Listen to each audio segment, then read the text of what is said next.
I feel like I have to read the right of center election predictions so that I don't have a confirmation bias. So I deliberately read what's it called? Real Clear Politics, because it's quasi-conservative. And it's like Wall Street Journal conservative. That direction. Yeah. And they're not lying. They're not blowing smoke up my ass. They're not purposely like, lying. Yeah, exactly. Yeah. Like the liberals are winning. What about we're talking to James Adomian, That's everyone. James Adomian. Check out his special Path of Most Resistance on 800 Pound Gorilla premiering on YouTube. Yes, September 19th. The 19th. And you're in luck if you want to see it early. It's available August 16th. James, you're one of the funniest people. We've known each other for so long. Yes, it's been like a long time. I feel like you used to do Tiger Lily. Yes, back in the day. Those were some fun shows. Tiger Lily, folks, is a show that Natasha and some other storied comedians began. And they were famous. I used to love that show, and they were famous for having 29 to 72 comedians performing. Yep. Oh, we were famous for having like too many comics. I don't remember that. Like a 3.5 hour lineup if someone fun. didn't show up. But we had nothing else to do. Right. That was the beauty of the thing is you go, God, that lineup looks painfully long. And you'd be like, but I'm going to be hanging out with 29 of my best friends. It was a great hang. It was a good hang. Wait, but you were just talking about politics, and because you are a brilliant impersonator, you did Bernie Sanders. You did. Thank you. I appreciate that, Natasha. And then but for far too long. See, you probably wouldn't do Trump, right? Because you'd have to like deal with his like aura. I mean, at this point, it's really played out. We've got a lot of fat guys doing a bad impression. You know, I'm like a barrel of pork that ran out of gas. Everybody. You know what's interesting about your impressions actually is that you select. It's like you have an artistic frequency to select. You're a very gifted comedian, obviously, and impressionist. Thank you. I'll see you guys at the internet. Yeah, see you on YouTube. But the people that you select, it's very niche and artistic. It's like you're an avant-garde impressionist. Well, sometimes I catch myself where I'm like, James, did you have to do Slavoj Žižek? Like, this is what I mean. So I was like, no one else is doing it. And so, and then I'm like, I'd have to do it. And then I step back and I'd be like, why did you have to do that? Do you know Žižek? He's like the unbelievably accented philosopher on the internet. You've probably seen clips of him on internet where he's like, my God, this concept, late capitalism. Can we not speak of this format of a program where we are on the couch, presumably simply hanging out socially, and yet they're an artifice of the cameras and lights and so forth. Can you do RFK? Oh my God, the junior? Yeah, the one who's running down. No, senior. Yeah. He's easy. I can do him. You just lie there. Yeah, he would be like, I disagree with my son on almost every issue, except that I was assassinated by a government conspiracy. And I killed a bear also. RFK Jr. is on a roll right now. Well,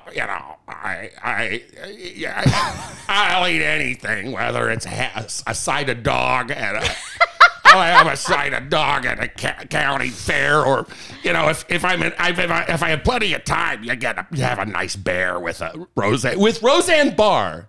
But why is she in this story? That clip was so weird. Because there's like 3 famous conservatives. They have no one to choose from. It's like Roseanne.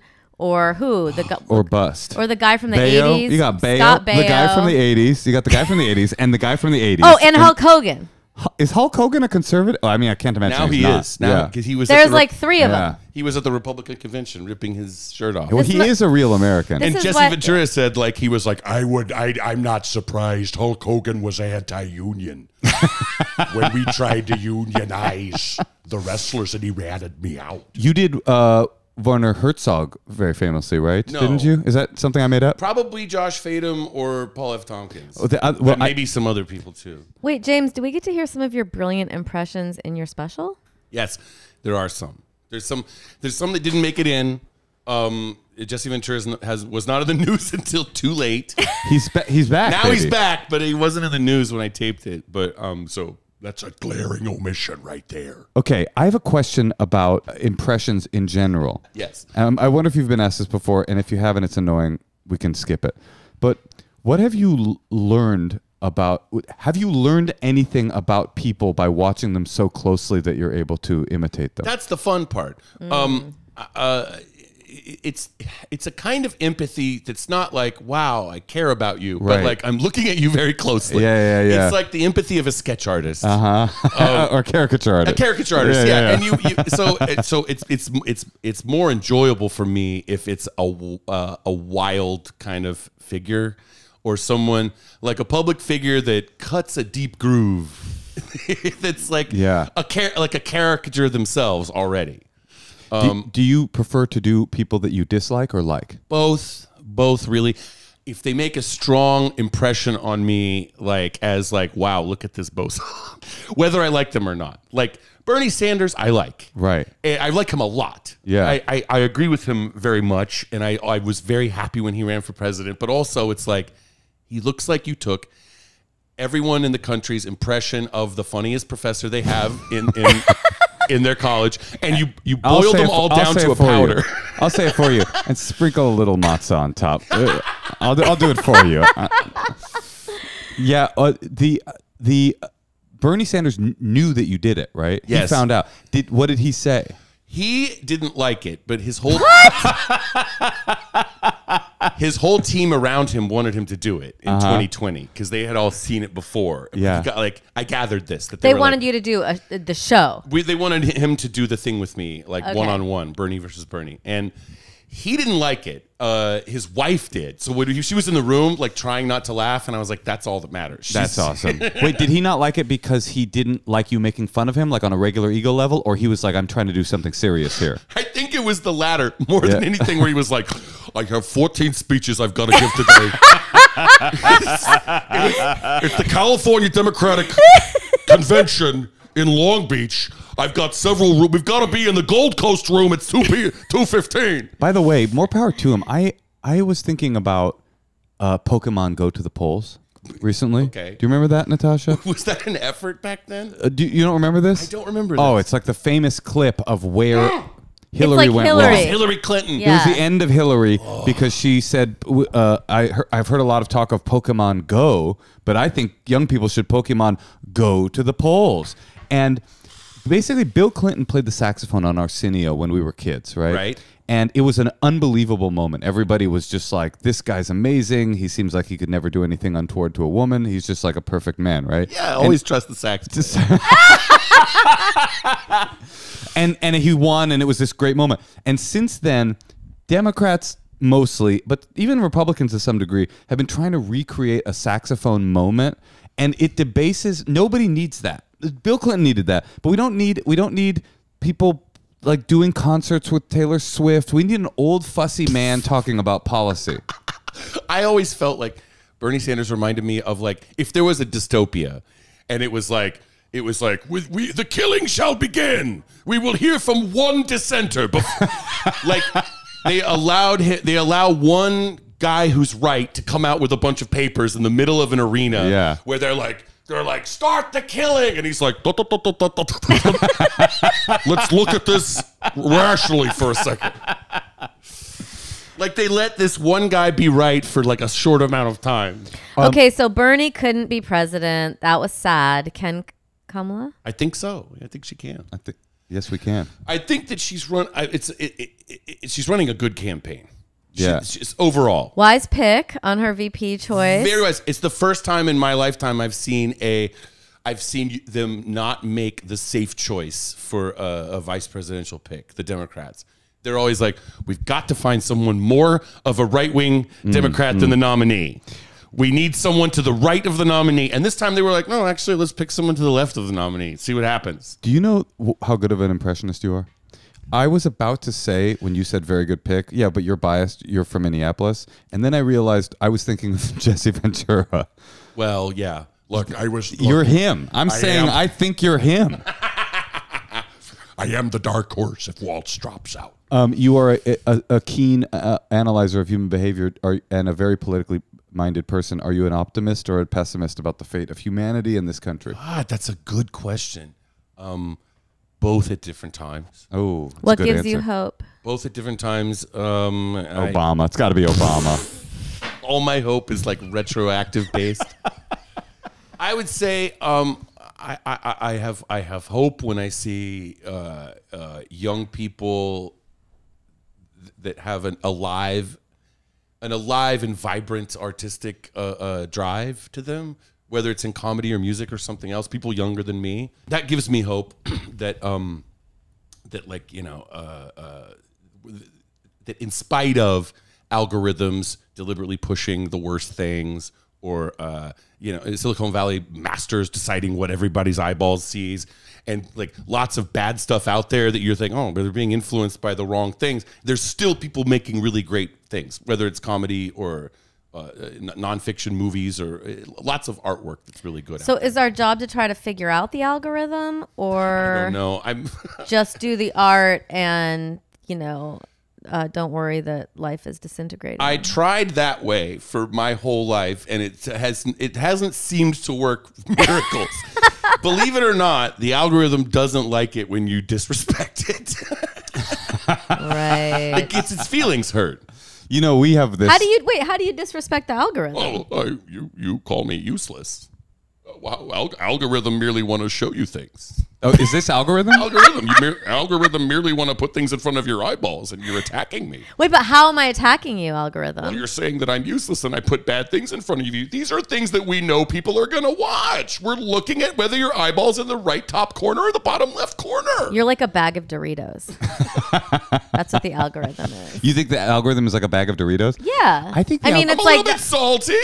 Yeah, it's just like it's bad for you, but Cheesy. you can't. Yeah, but you can't it's gonna make you feel bad. Intensely focus grouped. I think that the algorithm is like the stock market, in that someone created it, like the economy. Someone had created it at a certain point, and then at some point we lost control. It's just now it's alive. And I think it's alive. I think the algorithm at this point probably isn't being manipulated by Silicon Valley masters as much as it is being manipulated by like itself and the collective eyeball. I would love it if they've secretly lost control of it, and it's like the Twilight Zone, where now they go down underneath, like in a tunnel underneath Mount Tamalpais, and they're like they scan like a badge, beep, and then it opens up, and you hear this like. This is the algorithm. Yeah, I am more powerful. I feel like that's the algorithm real. kind of knows that we know what's up. Remember, like 4 years ago, you'd be like, "It's so weird. I was just talking about something, and then I saw it on my feed," and you'd be like, "Wait, no, that's crazy." Yeah. But now it's like everyone knows that's like a fact, and so you can opt out of it, and I try to. How do you? How? Yeah, tell us how to opt out. Go to your settings, and as much as they let you say they can't track me, they can't do it. It Oh, doesn't eliminate all of it, but it cuts it in half. I thought you meant purposely watching. I saw a guy with a bit about how his algorithm is all street fights. And I was like, because you game it to make that. Well, I thought to myself, that's what I want. All I got is hipster evangelical preachers and Turkish kebabs. And so I wanted him to send me every video. I could at least get you on some Armenian shawarma. I don't even know how this happened. There was a time when I was on another algorithm, which I was on like black, grown, and sexy talk. It was just like all like Luther Vandross birthday memorials and like, look at this beautiful black child. And I don't know how I got there. I want street fights. So I wanted to go up to that comedian and go, send me every video that you get sent. And then I'll manipulate my algorithm by watching everything you watch, and I'll become you. But that's so much work. Talented Mr. Ripley. Yeah, they want you to waste time either blocking it or accepting it. Like my algorithm was on Instagram. I got off of it because it was all like moms telling me to not say things to my kids to my kid that I was saying. You're like. It was just making me feel like a bad parent. You're like, who are these bitches? Yeah, they're like millennial moms that are like, doctor, like, and they're like doctors, but they're just annoying. Like Here's they give 14 you things that you're probably saying wrong to your kid. Yeah. Yes, and so it was just like really stressing me out. James, what's the special all about? I don't know. I mean, does it have an all about? It doesn't have to. It doesn't necessarily. And this is what they dinged me for at Edinburgh when I was there. They were like, I don't have the British style hour. You got to have a dad die at the end. If you want to do well in Edinburgh, you got to get your dad dead by the end of the show. My story of a wedding, a divorce, and a second wedding to the same person that happened at the same vacation resort. And yes, my father died. Okay, well, listen, James, I don't know if you're up for this, but on our podcast, people do call in, a lot of lost young people. Great, yes. And they What would you wanna do if he ask wasn't you- up for it? Well, he could just Get kind of outta like... here. Hit the you bricks. we plugged a special and I hit the bricks. Well, out. he could watch us talk. I don't know. Some people don't want to give advice. I don't know. You're gonna give this wisdom. So I am to give the bad advice that probably comes to mind. Oh, you think there's going to be bad advice given today? Yeah. Do I? I mean, I'm not qualified, is what I'm saying. Oh, you're gonna be. What, you think we are? Okay, good. You've met us. This is comfortable. Natasha, maybe. No. Moshe, you legitimately think you are, though, probably. Well, that's why what I just did was a little example of false humility. I said Natasha maybe, but me definitely. You're good with the false humility because you even call it out. I mean, that's right. That's It's a very meta version a of it. master at the top of the mountain when it comes to false humility. I would say of comedians, I'm probably the best at false humility. Okay, Laura, who are we calling? We just prank call people. Yeah. No, these people are like trying to talk to you. It's like the opposite. Actually, an advice podcast is like the opposite of prank calling. It's like really sincere calling. Okay, we're going to call Alice in St. Louis. Ooh. Have you been to St. I Louis? see. You saw that. I was like, how did you know? I have been to St. Louis. It's been a long time. There was I like it there. There's a club in St. Louis. I don't know if it's still true, but it was the last indoor smoking club in America. That sounds like right where it would be. They were holding on, man, and they were smoking a lot, and it was a very intense weekend. Smoking cigarettes? Smoking cigarettes. Yeah. I was in Key West not long ago at Comedy Key West, and I was marveling at how like that little island is. They have some of the most athletic, outdoorsy smokers I've ever seen in my life. Like in shape, fit, exercising all the time, and constantly smoking. I think about the World War II all the time. How did they win a war? Everybody was smoking. they were all smoking, and they were They were trouncing like up. 19. and They were 19. The That's non-smokers lost. That was Alice. Hi, Alice. Oh, You're Can you there. hear me? Yeah. Are you a smoker? oh no. No, I'm not a smoker. You should start. You should start. Oh yeah. The dogs started barking when I got excited. Oh, hello. How do you do? So, Alice, how can we help you? So I'm calling because I'm in a weird situation with my sister. She called me and told me that her and her wife just FaceTimed my ex-boyfriend and asked him if he would be their sperm donor. Wow, that's a good one. I know. Wow. And it's not like this ex-boyfriend and I were a fling. We dated for like over 5 years, and I don't know. It's just weird. So I feel like you always have this, like, you always say the caller knows what the answer is, but I truly am like, what do I even say? I just was kind of like, huh, and was like made up an excuse to get off the phone. That is wild. Did they didn't warn you about it ahead of time? They went No. over your helmet, so to speak. Over my helmet, and I told her, I'm like, there's no way he's gonna say yes. There's just no way. And then she was like, he already said yes. Okay, this is completely out of bounds for them, right? I mean, yeah. And I think that boundaries. I think it's past. it's We're like- past that. She needs to say something. What would you like to say? She needs to say this is not okay, and I don't think this is cool, and I don't think this should happen, and this person is my ex, and I don't want them to be a part of the family. It's your Yeah, it family, would be right? really, yeah. If it was like my niece or nephew, No. I guess that's a Weird. crucial question. You're not like, it's not an ex that you're like buddy, super close with, or it is. no, and I have a boyfriend that like we're pretty serious. We live Another together, like- reason, and it's really disrespectful to you. It's like they don't respect you, or it's like, oh yeah, she broke up with him, but whatever, It's like we liked him. You should have your Yeah. current boyfriend ejaculate on a petri dish and point at the sperm and say, "What am I? Chopped liver?" yeah, Something not like a bad that could be idea. fun. Go over like the scene in The Graduate and knock on the doors of the infertilization clinic. Do. No, I have better sperm here. So I'm okay. Here's the issue that I see. You're gonna say if you say, listen, this is not cool with me, and I don't like it, and I didn't like it when it was in me, and I definitely don't want it in you. And then they go for it because your sister's telling you very clearly, like, I don't respect boundaries. So the odds of her going for it anyway, because she didn't call you and say, would it be okay? Would this be okay? She didn't call you and say, I know this is bad, but did she? She said, this is weird to bring up. That's what she said. This is weird to bring up. So that's not an appropriate amount. So she knows it's a little weird. I hate her. And was this like here's another question. Was it a long-standing plan? Like the Operation Spillover, where they were like, while you were together, they were planning it, and they're like, we have to continue the plan, even though they're not together. In which case, why weren't you brought in?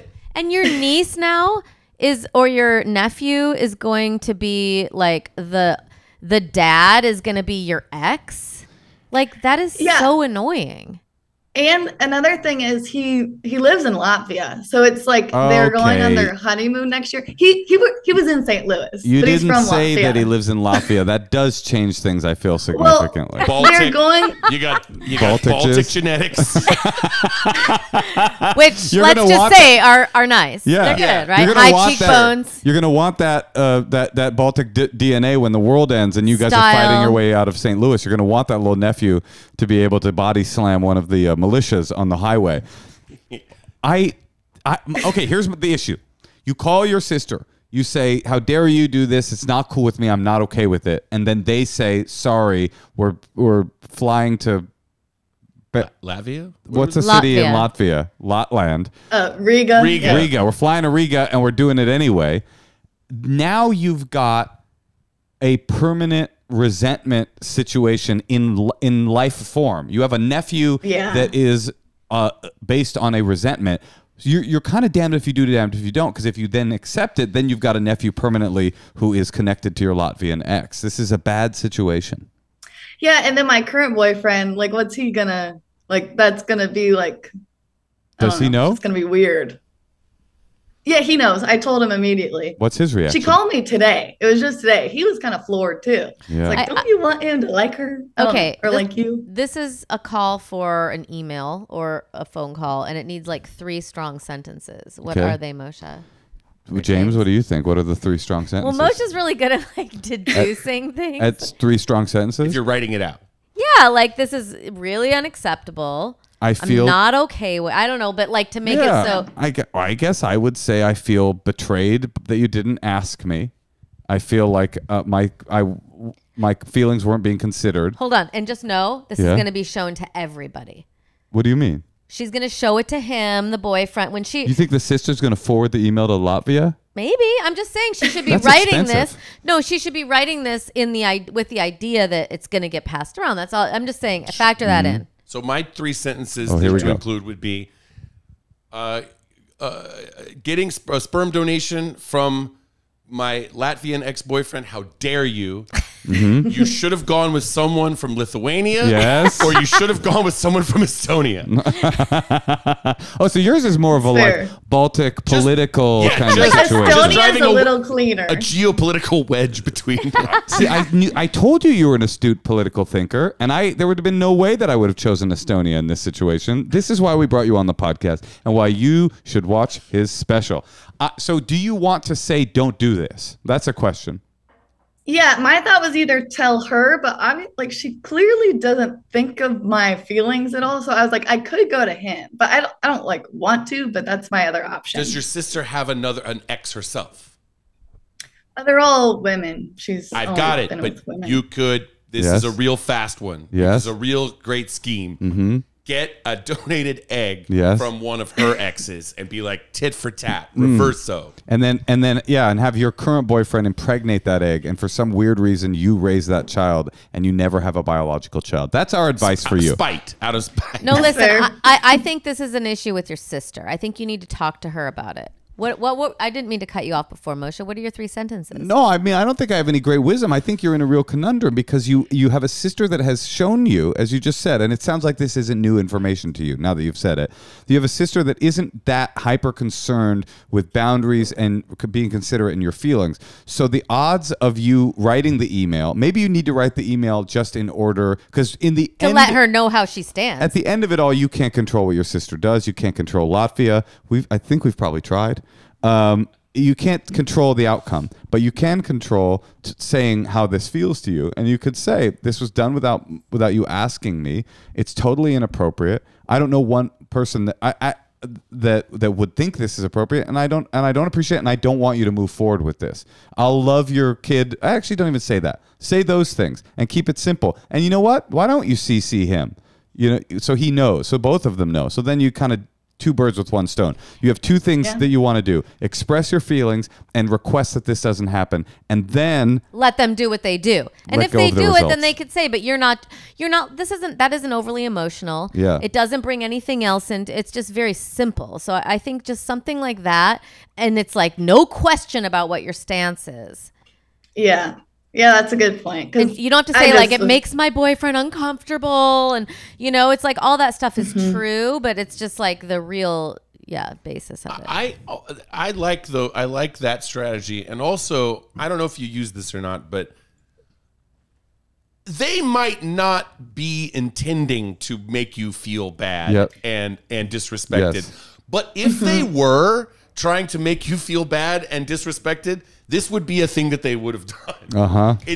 They might lack empathy in that sense. Like they might not be able to imagine. They might not be able to imagine how much it's awkward or painful for you, which is like yeah, that's what I think it is, because my sister is very nice. Like everyone who meets her thinks she's the nicest person, and I've always been the mean sister. I'm like, So and also you need to. And it sounds like, oh, she wants this for her because she's married to a woman. I see. Let me reassure you about something. Whether you're the mean sister or not, you might be. Okay? You very well might be. Okay? I'm getting a vibe. Whether you're the mean sister or not anyone on earth would think that was an appropriate course of action. I cannot think of anyone that her wife does. Besides those 2 people. That's what I'm confused about too. Besides those 2 people, I think you could survey 100 people. Who's the, there's a Reddit thread, Am I the Asshole? You could ask this on Am I the Asshole? I don't think anybody would say that you're the asshole in this situation. This is totally ridiculously out of bounds. And you don't even need to say that in the email about nobody else would think this is. You do not. The only important thing is what you would think. And it's annoying and fucked up, and I hate her. I'm sorry your sister sucks. I'm not a big fan either. Did you ask her why? No, that would have been a good question. She called me at like 2 p.m., so it's during the workday. So because she's really like, I'm not sexually attracted to him, so it shouldn't really matter. He's got good genes. It's like, I already know him. It's easy. It's hard for us. She probably has a slight, I don't want to say chip on her shoulder, but the fertility journey is a little harder for her. They know him. They know what they're getting into. I guess. Yeah. Yeah. So, and maybe she didn't say this, but maybe it is helpful that he's in Latvia. So it's not like he's going to be overly involved. That is definitely true. He already said yes. There's that is so weird. Probably 8 million other people in Latvia. I was like, he has cousins. We know his cousins. 20 million, something like that. I think you should tell them if it's Latvian nut that you're after, go to Latvia on a sperm collection trip and find somebody. Don't get out of my love life. It's so obvious. Go to all the sperm sites that Bourdain went to when he went to Latvia. he talks about some of the best sperm sites in Latvia. Around town. Yeah. Listen, if you write that very short email that he said with just those 2 sentences, I just feel like they can't say anything negative about you. It's not like you're being bitter. It's not like your heart's broken. You're just like, this is inappropriate, and you don't even need to say why. The Baltic Spooge is criticized for being too cold, but if you wash it down with the warm beer, it actually goes down pretty nice. All right, so what's the email again? Thank you. She can rewind it and listen. All right, you can rewind it and listen. All right, well, good luck. This is a very unique pickle you find yourself in. Good luck to you, I know. Alice. Thank you. Thanks for your help. And you know what they have in Latvia, right? A lot of unique pickles. Thanks. This is validating. Good luck. Bye, babe. Bye. I'm gonna start calling people babe. Do you You like it? should. Yes. That's a great one. Thank you. It's just slightly eccentric. It's appropriate. you can I'm pull just that going off. for slightly eccentric. Hey, babe. James, we have a secrets hotline on this podcast where people call and they leave us secrets. We thought we'd play a couple for The you. secrets hotline. That's Now it's time for the secrets hotline. What was the first impression you ever did? Yeah, how'd you learn how to do You've impressions? heard this one you've been asked before. Yes. Sorry, I'm sorry. it's I hate comedy interviews where it's like, well, how do you feel about edgy jokes and going over the line? You're so funny that you're not comfortable being where you are at any time, or anything you said. You see the other side of it very quickly. Well, I do hate that feel. I'm sure you hate the tropey questions, and as an impressionist, you must get different tropey questions than we do. Sure. So, I think I started out imitating things on TV like newscasters and commercials and like teachers and coaches when I was a little kid. And you got like positive reinforcement. Grown-ups laughing, kids laughing. Yeah. And Nice. So I've said this before, every human being almost all of us learn to talk by imitating people. When you're a little kid, you imitate your parents. But if you notice, kids grow up with an accent of their peers, not their parents. Right. So at some point you learn from your parents and you switch over to your peers, your same age. And that's all social. It's all unconsciously sounding like each other. Yeah. And I think some people just have an ear that's tuned in more finely to what we all do. Well, you're also conscious of it in a way that I think most people aren't. Most people, like, I am 100% the type of person that if I lived in England for a year, I would be one of those annoying people that started to acquire a British accent. I know that about myself, but it wouldn't be on purpose. Right. It happens. It just happens sometimes. But to be an impressionist, you have to be going, I'm going to decouple the subconscious acquisition of this and do it on purpose and do it over and over and over again and compartmentalize them in my mind. Well, yes, but that makes it sound fanatical. It's more like boy, this guy's a real bozo. I gotta go for it. It's like, simpler. When somebody's already sounds like they're doing an impression of themselves, like that's when you jump in. Do you do any impressions, Natasha? Yeah, I guess. I don't know if I see someone obnoxious. You do voices. I'm more like you. Like it has to be something I find asinine. Right.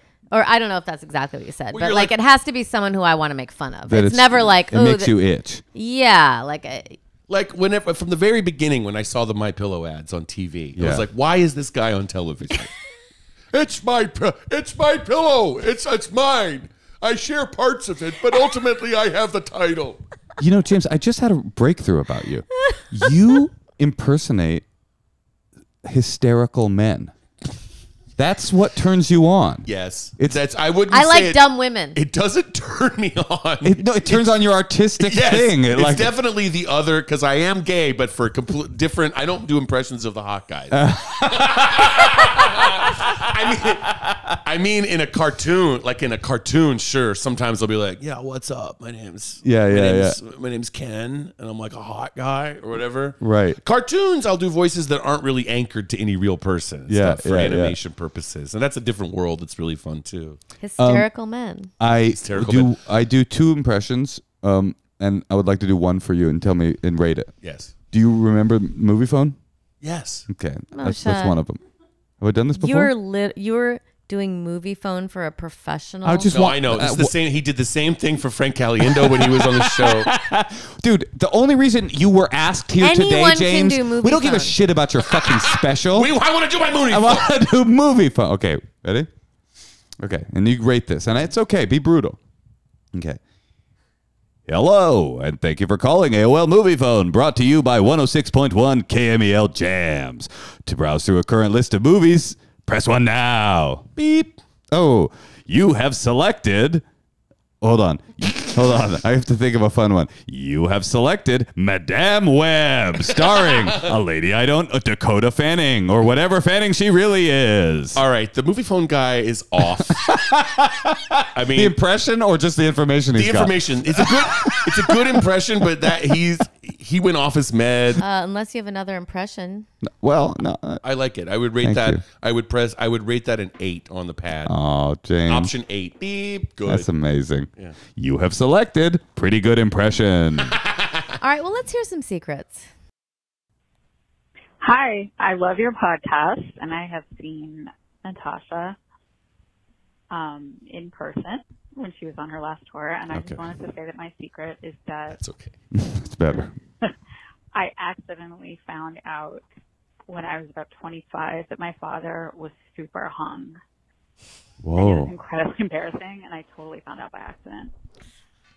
But No more details. basically, my mother had I went back to live with my parents just for 1 year in my mid-20s, was saving up money to move to New York, and my mother had done our laundry and put the laundry up in a side area of her bedroom.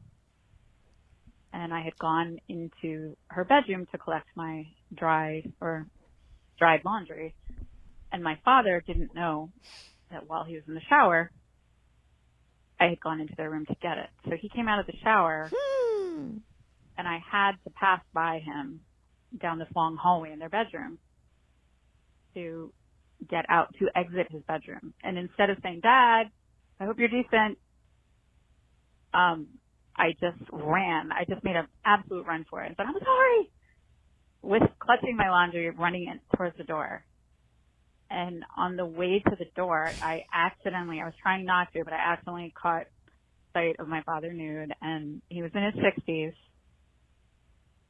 and really hung. And I just ran back to my room with the laundry and laughed my little ass off. And I was so happy for my dad because we had a really good relationship. And I thought, well, good for him. Dad's super hung. Good for And your I mom. never told him what I saw, and I never told my mom or my sister, and that's my secret. Wow.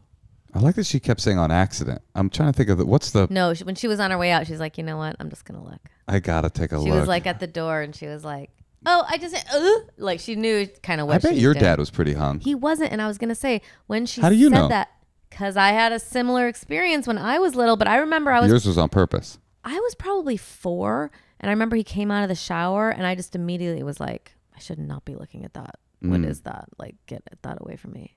Get that? That's good. Yeah. You have an innate genetic predisposition to not be into father-daughter incest. That's beautiful. The human is such a complex creature. But I remember it just looked like a big mass of something, like balls. I feel like if you're living with someone, whoever it is, you're rolling the dice every day. Like, am I going to see this person naked? Yeah. Well, not exactly with kids though. True. Even if you make an effort, like Especially she was older. I mean, our kids seen me naked. No, but as they get older, As this they get girl older, is a become teen. conscious of it, Yeah, I'm right. saying I was conscious of it even though I was like 5. I was like, oh, I'm too young to like. I'm aware. Like once you get aware, you know. What's your comfort level with penis questions, James? I'm moderately familiar with the number of penises. Okay, that sounds like someone who's trying to be vetted for the vice presidency. Well, we've got a dossier on him. He's moderately familiar with a number of penises. I've got a question about penises. Yes. Maybe you can answer, maybe you can't. It's a thick dossier. Okay. When a penis is really big, soft, does it get hard and it's just a little bigger? Or does it That's a good question. Or does it get bigger all the way the same amount bigger than a penis that isn't? You know what I'm saying? You mean are they all growers?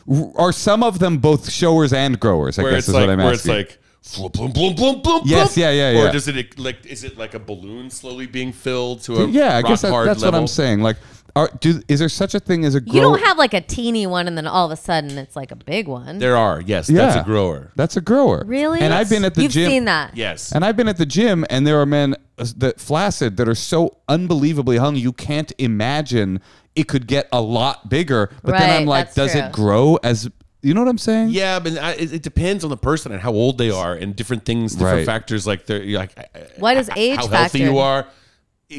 Your erection gets weaker over time. Right, it starts to suck in. Yeah, but the balls get bigger and the penis gets weaker over like decades. Nature is cruel. This is what I've noticed about nudists. That the men that are most commonly comfortable walking around completely naked from the waist down are either really hung, which is very obvious, or the opposite, unbelievably small, and it's an empowerment situation. Right. Not a lot of average. No, but also like it was a lot of like the ugliest dudes. Interesting. Who were like, I'm gonna be completely naked. Am I right in remembering that Leonard Nimoy was like a recreational nudist at certain times? I don't know. Sure. I might be wrong about it. That sounds very right. That I know that I had heard he was into body positivity and would go to like retreats where he or where he could be nude or something. Imagine going to fascinating, Captain. Imagine going to a nudist resort and you look over and it's fucking Leonard. The Star Trek doors. He had this I put hope you in. don't have a problem with the Vulcan body. Every single hot tub had to have one of those hydraulic doors installed at the. Moshe and I went to some of these places that I wouldn't say it's a recreational nudity, but it's a hot spring place where hot people are springs nude. where people are nude. Is it Beverly Hot Springs here in LA? No, We've gone to some more rugged ones out in the Oregon hinterland. I do that sometimes too. I go to like clothing optional places occasionally. It's a deep pleasure. Well, the last one we went to, that you had to make eye contact before you could get in the water, like because for consent. One of the rules was to like, make really a small amount of annoying. eye contact, like. With every other person? They don't say small amount, right? Or with like one person who's checking everyone in. Like, you're going to get in the water? All right.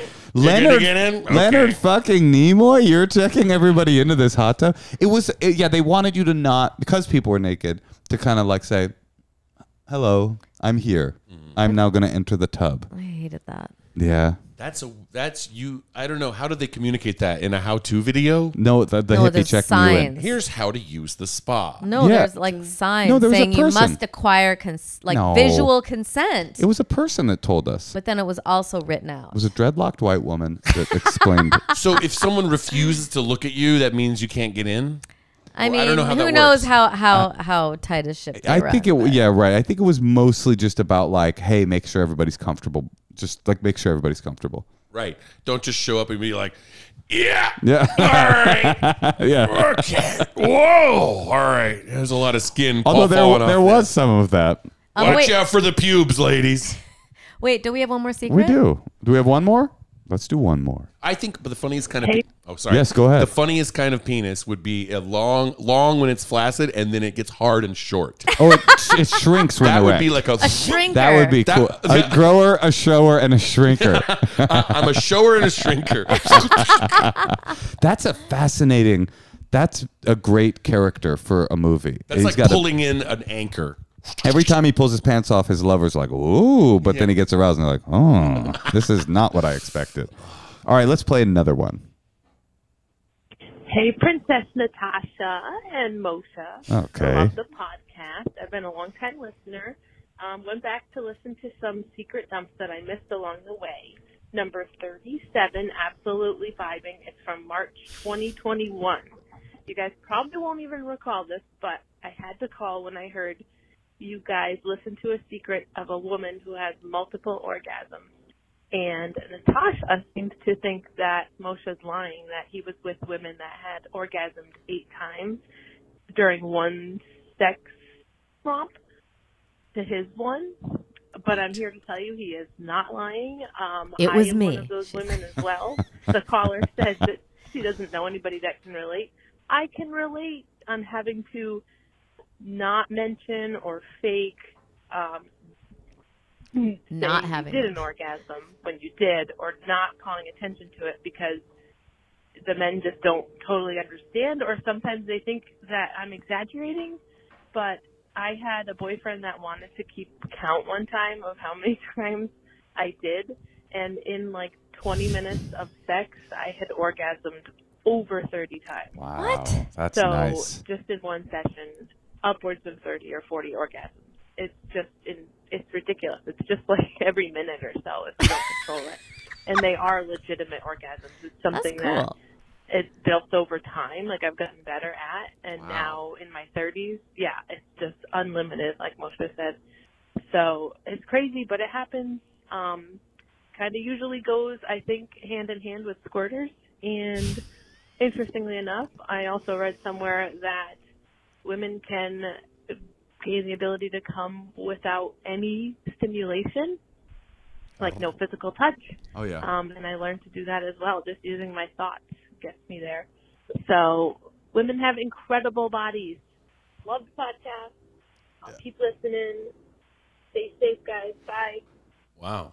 Yeah, wow, it's the right. I mean, can we just admit though that is highly oh, I know. unique. In touch with how it works. I Really wonder good how at she. it. Because she actually sounded like she was working on it and making it and honing it. Right. I wonder how she did that. That's a really interesting question. Also, it sounds like the guy doesn't even have to be that hot. I Even know. with somebody who's kind of, man, you could probably get off 2 or 3, right? Right. No, she's I was like, you I should be a sex worker. I came when no one was here. So you're going to really take me to the next level.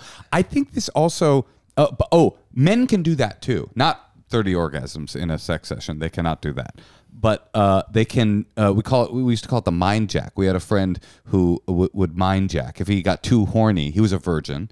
And if he got too horny, he would ejaculate just thinking, just no stimulation, nothing. He was a friend of yours, and you all knew that he would be mind jacking. Yeah, we were open about these How things. old were you? This was, in my 20s. This was, early comedy days. That's the age that we all are when we know a mind jacker. But it's happened to me actually. One time, I used to have a joke about it. I one time had an orgasm right here. Like I was on approach. I was going in, but I got too aroused, and it and nothing was touching. It was air. It was just air. Hubba, hubba, hubba, hubba. Hubba hubba. Have you heard me come? That's so weird. I know how it works. I know how it works. Okay, well, we have one more person. A little spillage in the pants. Well, I was wearing protection. I don't want to go into material, but I was wearing protection so she didn't notice, and so I pretended like I had like a moment of clarity about. I was just like, you know what, this is a bad idea. I don't think we should do this. You know what? I feel like a totally wise thing just washed over me. Yeah. It was like, I think maybe we shouldn't actually, after all. Wow. And then she came 30 times. That's right. We just be at the relief of not having to have sex with me. Yes. Yeah. Okay, well, we are going to call Brandon in Chicago, and maybe he'll have some wisdom to I'm shed sure he will. upon us. Brandon He'll have wisdom. in Chicago. No, he'll be seeking wisdom. Wait, James, where are you from? I was born in Omaha, Nebraska. I was there for just a few months. Grew up in Atlanta, Georgia, until I was almost 10 years old, and we moved to LA. Ah, you've been in LA since you were 10? Yeah. Wow. At the end of my being 9 years old. Have you been to Armenia? Yes. Oh, Is you're it amazing? Armenian? I'm a quarter Armenian. Is it amazing? He's a quarter Armenian. That's like, I'm a quarter Armenian too, probably. No, you're not. How far back do you want to go? I have been there twice recently, since the recent wars. You went for political reasons, or just I went to because support? they were suffering, and I wanted to see what I could do to help, which turns out to be not Damn. much. Right, and also, But I went there. and also, my question: I know that you're there, Brandon, and you're just gonna have to listen. Oh, hi. What's up? You look cool. do good posters. man. Are those your posters? Yeah, they're mine. This is my office. You're very talented. All right. Actually, maybe we'll stop talking about Armenia and. I'll never stop talking about Armenia. Okay, what's up? How can we help you, Brandon? We got James Adomian here. Natasha is there. That's James Adomian. Go ahead. James, your Bernie's crazy good. Thank you so much. If you like Yeah. his Bernie and his also other things, you're going to love The Path of Most Resistance, coming out September 19th. Very, very good. I got it this time on YouTube, and you can catch it earlier than that. Yeah, there's on the 800-Pound Gorilla website on August 16th. Hell yeah. Check it out, Brandon. Do it. Well, yeah, I guess jumping into it, for context here before the question, my wife and I have been really happily married for almost 13 years. We both hold jobs in creative industries. We work full-time, have 2 grade school kids who are wonderful and great, and we have a dog, so we're a lot in the air. But I've worked in the live music industry for a decade, recently switched jobs, And before the job change, I was maybe traveling for work 2 to 3 times a year, if that, like very short trips, midweek. James easy. has a question. I have to interject. What's up? Are the posters from your music career or for the new career? This was like a COVID labor of love where Got we were really bored and all the posters were collecting dust in the basement. I And, see. you know, But you designed the posters. no. I do like Ween. Okay. It looks Okay. like brand stuff. We thought he did this. Ween and Grateful Dead. Okay. Got it. Got it. I, All right. I kept my tie dye and dube in the other room. So. Got it. Got it. All right. Go ahead. Yeah, but so my wife works in advertising. Natasha, I think you performed like a digital Zoom stand-up during COVID Yeah. for her agency. Oh, That awesome. caused quite a stir, I think. Oh, it did? Oh, what'd she say? Yeah. I don't know. All the parents at home with their kids. I don't know if they were ready for it. Oh, I thought it heard- went well. I only think did it a did few so well. Zooms. I only did a few Zooms. Some eyebrows raised in the chat window. It's that little emoji with. Yeah. So I would have saw it. All right. But she goes on these commercial shoots and is gone like 2 times a year for long stretches of time. I fully support her, and try to like ease the anxiety of those trips. But this new job, like I'm fully remote, but I am traveling 1 to 2 times a month, which is a big change for the fam. And sometimes I get like a month's notice, like 2 months notice, or like a week's notice. So I'm not like a complete oblivious, like inconsiderate asshole when it comes to communicating this stuff, but it's a big change. And I haven't figured out like the silver bullet to work with her to like effectively communicate this. And I know that Moshe and Tosh, you guys are on the road all the time, busy schedules, projects. And I'm like, how do you keep it all together? What are some tips to like not let the marriage implode if this continues? I'm very happy, but I'm very concerned. I'm glad you asked them because every relationship has imploded because of the road. Because of the road? directly Really? related to it. Oh, that's Really? interesting. Yes. You know what you need to do? It doesn't work very well for me so far. You need to date a doctor. That's how I've always thought the secret was to find somebody who could outpace your own comedic busyness with their own insane life. Oh sure. Like, and then you can get free healthcare finally. I know that you got a big boner for free healthcare, James. I do. But It's a small sharp boner. that's right. It's a shrinker. So you want to know tips for you feel like you're both just getting too busy? Guess like with this being a big change, I'm really having a hard time communicating, like my schedule and communicating how to, I don't know, like be away and deal with all the obligations at home and prepare for that. And like with kids and a dog and everything, it's a lot. It's like a new thing, but it's a good career track right now. I mean, life is chaos and it's impossible. I don't know. It's great advice, Natasha. Well, it is, and it's really hard. Like oftentimes Moshe will be talking to me and I'm thinking like he wants to do there's 8 things that there's like 16 things that need to be done and there's time for 8.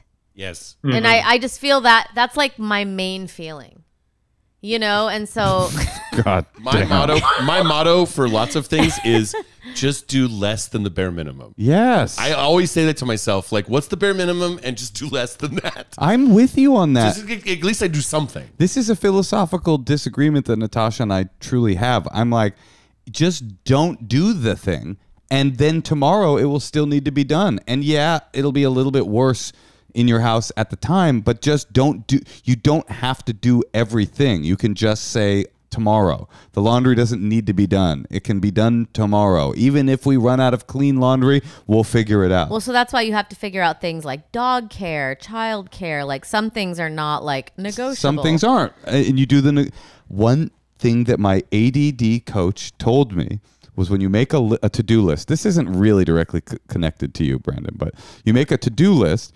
At the top of the list are the things that must be done immediately. You do those things, and then the next items on the list are the things that will take like less than 30 seconds to do. You do those things next, and then you can start to move the list up. If you categorize. But anyway, we're getting into our philosophical disagreements. James, did you want to say something? Well, I think I was curious if there's a pattern to your schedules, or is it totally unpredictable, or is it like an in and an out, an in and an out? Is there a predictable pattern? It's fairly unpredictable. I mean, the other wrinkle is she's watching me maybe through like Instagram, or I'm communicating with her over text, and I'm like, I'm at Red Hot Chili Peppers tonight, in a box, and you're at home watching the kids, and there's like resentment building, Okay, yes. You're having there's fun like that too. going on too.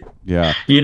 Are there any of the events that the kids can go to yet, or they're all too young for everything? Yeah, I mean, when I'm here in Chicago land, like they were just at like Pitchfork Fest. Like we take them to a lot of like venues and festivals, and we involve them as much as possible. Yeah, bring the whole family. Or like really look for things like find out what your next 4 events are and see what she might want to go to. That's a good thing. And having once a month, trying to bring both. Get a babysitter and the two of you go out together. Yeah, and it's so hard to I still have not mastered the date night. It's still like, oh, I have these tickets. Oh, I have a show. Okay, we have no babysitter. Okay, what if this person? Okay, all right, then you'll leave right there and we'll meet there and then we'll be able to do it. And can we still do the podcast? Okay, yeah, I guess. I mean, it's certainly not my ideal for a date night. I would like to go out to dinner, go to the show. But this is funny because this is our plan tomorrow. I'm just we are in fact going to dinner and a show tomorrow. No, but it's it was just really, really hard to plan, and it does not happen once a week, and it's not. I've got to come back and meet the babysitter, and he's gonna go then do a show at 10 o'clock, and I'm gonna have to take an Uber from the theater back to my house, and it's annoying, and I think that's just chaos in life, and you just have to even today I feel like for the first time in maybe my life I looked outside in my yard and I saw shoes laying out in the grass where I already know in my head the timer when the sprinklers go off and it's tonight and everything's gonna get wet, but I was the chaos was kind of brought me some happy, I was like, hey, oh, this is sweet. We ground her down. There's I won. Fuck yeah, this is awesome. I love the idea of somebody who has I have a laissez-faire lifestyle coaching program where it's do less than the bare minimum. Throw your shoes in the yard. He goes, go to my website, and you go to the website and there's unformatted HTML code. And we haven't built the I didn't get to the website, but you know what? I'm happy.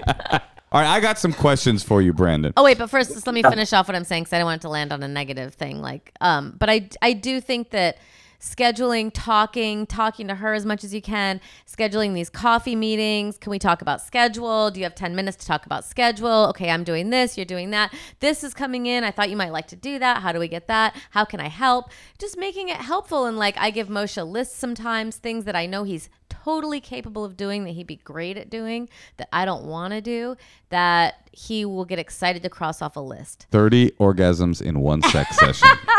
But things like that are helpful to me, and just to take that off my plate, just kind of dividing up tasks a little bit. Yes, Moshe? Okay, I think it actually is exactly what you're saying, Natasha. I have a question for you, Brandon. How long have you had this new job? Under a year.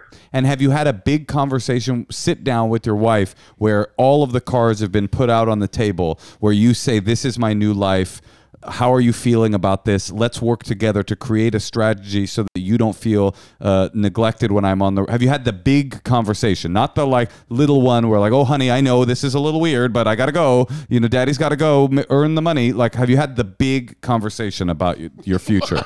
Yeah, where you're fumbling with a briefcase. You're on your way out the door. Arthur Miller style. I'm thinking the traveling will slow down eventually. It's I'm new. I'm meeting everybody. I'm traveling all over.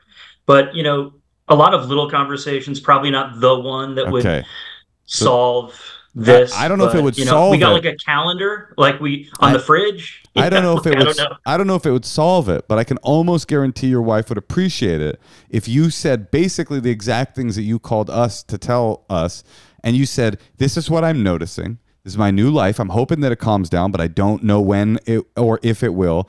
I'm feeling this way. I don't want you to feel neglected. I don't want you to feel resentful. What could I do when I'm here to make you feel less resentful or less put upon by my constant travel?" Find that information, right? Knowledge is power. And then I would say my guess is that when you're home, I think what James and Natasha have said are like awesome ideas. I think telling your wife on the one special trip that you've got that you know is 2 months away, where you know you're going to have the once in a lifetime opportunity to be in box seats for the RHCP, bring her along and make it a big thing, like involve her in it. But I would say the most important thing is to not do triage, but to do preventative medicine, right? Don't try to suture the wounds as you're beginning to bleed. Sit down and say, "Hey, here's the situation. How can I make you happy? What would work for you?" Maybe she says, "When you come home, I want you to do triple duty when you're in back home." Maybe she says, I don't know what it is. Bring me along more often. Maybe she says, "Allow me to go take a knitting class," or whatever it is. You need that information, and you don't have it yet because you're like running to try to keep up with your life. That is my feeling. I think that's pretty fair. And I think I should look at these fun cities that I'm going to and being like, you know, fly in grandma and like do it, you know, Yes. with her and include her. And coming to her with like your next 5 things and what's the one that she'd rather, what's the one of those 5 that she could do and the family could do.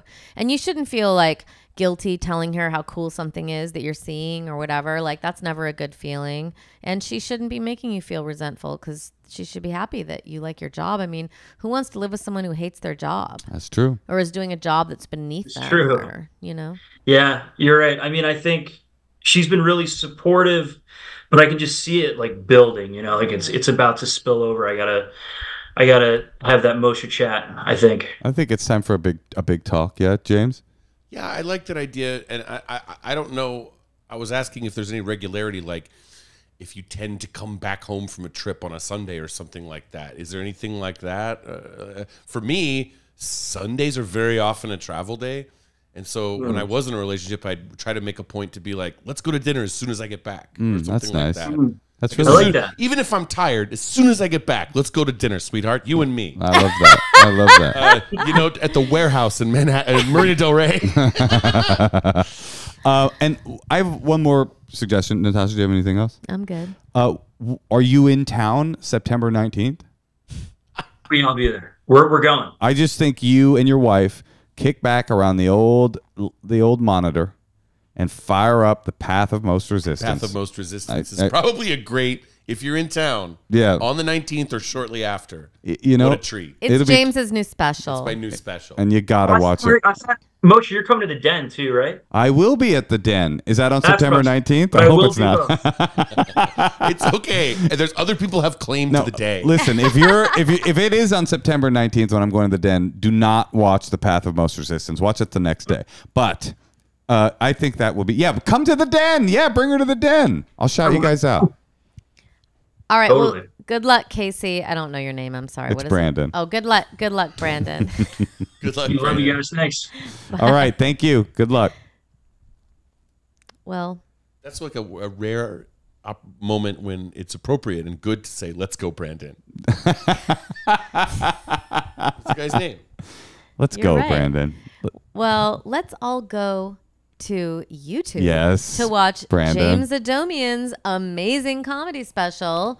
I'm so impressed that you did this. Thank you. Yes, I did. I it's less than the bare minimum. It's more than the bare minimum. Well, I mean, it's been a long time. I've been doing it for a long time, and I've spent all these years cursing, like, "Why won't it?" And I was just like, "I'll just do it. I'll just do it, and it'll be." Is this your first special? It's my first special. Well, you're so fucking funny. It's gonna be. It's a lot of fun. I've watched it. It makes me laugh, and I don't like laughing a little. Your own special makes you laugh? Yes, and I don't do that very easily. I love that. That's great. If it's not making you sick, I think it's a win. So if it's making you laugh, it's got to be a home run. You know, there's people who are Well- getting physically ill from watching themselves. Oh, I can't do it. I hate it. Yeah. I'm having to do it now because we're putting out all these clips to feed the algorithm, Yeah. which I put off for 10 years. Ew, we have to feed it. So Yeah. I'm doing it now all of a sudden, and so I'm like listening to these clips of me that I thought were these like great moments, and it's like it's from 12 years ago. That's and I'm like, right. I'm so fucking young. I saw your gay villain thing come up today, and I thought, it's such a great bit. That was a thank you. That was like the earliest closer I had. It's a great bit. Headlining on the road. Yeah, and I had the same. It's so funny you talk about the passage of time because when I looked at it, like Megatron, shut up, Starscream. in like passing, I thought, oh, James has put his special out. This is a clip from the special, and then I looked and I was like, oh, this is from Time Gone By. Yes, we're posting old hits. I get that. That were not actually hits. It's like a band that didn't really win, going like, "Here's our greatest hits." Did you have any hits? That was a great hit. No, that's a great hit. James, you are hilarious. We You're- are all going to check out your special. Path of Most Resist. You've always been very supportive. Thank you, and thanks for having me on and all the good times. Easy to be Both of supportive you. when somebody is talented. Together and separately, both. Love it. Love you both. Who do you like more, though? If That we is a got a good question. divorce, Yeah, who would you choose? It's always the girl, Every man. thank you. This sucks. I'm gonna be friendless. but that's No, I'll go right wing and I'll find my people. yeah. Are you prepared for the alt-right slide? It's so funny. James, I'll wake up in the morning and I'm like, why do I have to listen to Russell Brand screaming in the kitchen? Like Moshe loves like to hate bad watch guys. stuff. My algorithm, it's like- is thick, dude.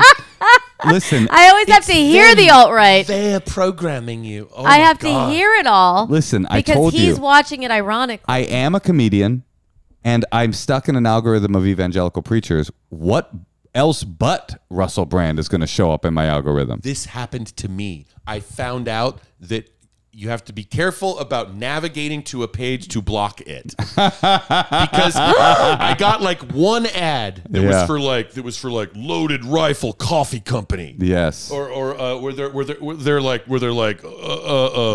marriage is only between a man and a woman. Yeah. Fucking summer camp. And I was like, well, I'm not only going to say I don't want this ad, I'm going to block whatever it is. But then by going to the page, the algorithm was like, he likes conservative Christian things. That is so and I funny. kept getting more and more of it. And it was like scorched earth. I was like flamethrowering The everything worst. that came in. Here's a really bad feeling because I love to cringe watch things that I disagree with, and sometimes when you're doing this, you'll like it, and that's a panicked feeling where somebody else is going to say, "Wait, you like this Nazi screed?" Like, well, in a way, but only because I'm trying to see what the enemy's up to, and I you was bookmarking it. I have advice for both of you. Yes. Star of the algorithm. Oh, That's star true. of the algorithm. The best way to live is the happiest time of my life as an adult was when I almost was completely off the internet. Yeah. And everyone was angry at me because it was very difficult to advertise shows. Like there was a time when I only had a Tumblr and I did not have a smartphone. So I would like post things and God knows how people found out about me. Well, don't feel bad because I've been off Instagram for about 8 months now. Laura will do my posting for me, our beloved podcast producer. That's good. And I'm really depressed. Really? So Because of that? no, I'm saying I don't feel any better. You're really depressed? No, I'm just saying. But you miss it. No, I don't miss it. That's crucial. I don't miss it, but I don't feel better, which I might- think is interesting. You might get better without feeling it. You might not because okay. Instagram and all the other websites are actively making everyone worse. Yeah, by so making you true. spend more time and so forth. I stopped using Twitter a year and a half ago or something. Love it. Don't miss it at all. Like I'm the same way. I'm kind of like I have to It's log like a in at some memory. point to delete it, but I It's don't, like a weird memory. You it's go, a weird memory. I was on that for such a long time. Terrible website. Well, you know it's a good website?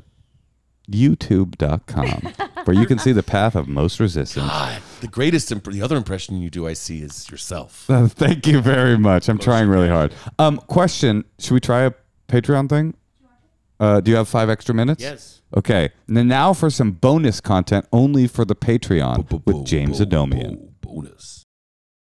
James, thank you so much for joining us. Thank you, Moshe. I love it. What It's a about great me? time.